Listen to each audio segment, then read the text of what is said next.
చేయించడానికి ప్రభుత్వం నిర్ణయం తీసుకుంది. చాలా హర్షణీయమైన విషయం.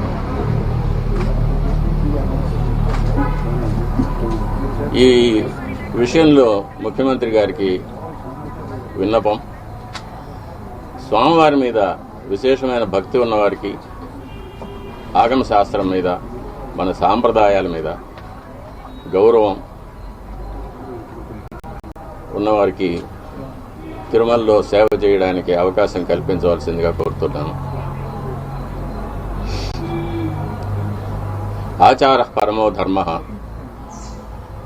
ధర్మస్య ప్రభు అచ్యుత అని గీతలో కృష్ణ పరమాత్మ సెలవిచ్చారు.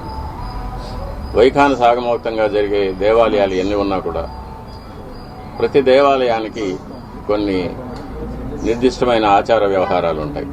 అటువంటి ఆచారాలు కాపాడడమే పరమధర్మం అనేది గీత ఉపదేశం. మన శ్రీవారి దేవాలయంలో అటువంటి విశేషమైన ఆచారాలు ఎన్నో ఉన్నాయి. అటువంటి ఆచారాలన్నింటినీ కూడా మన పెద్దలు ఎలా మనకు కాపాడి ఇచ్చారో అదేవిధంగా కాపాడి ముందు తరాల వాళ్లకు మనం అందజేయాలి. ఈ నెయ్యి కల్తీ మీద సరైన విచారణ జరిపించాలి, చర్యలు తీసుకోవాలి.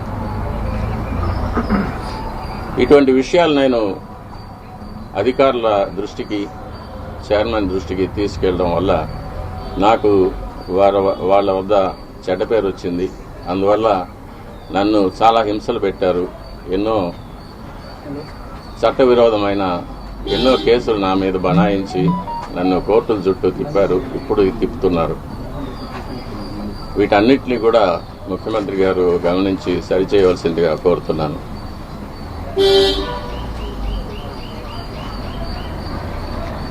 ఇంకేమన్నా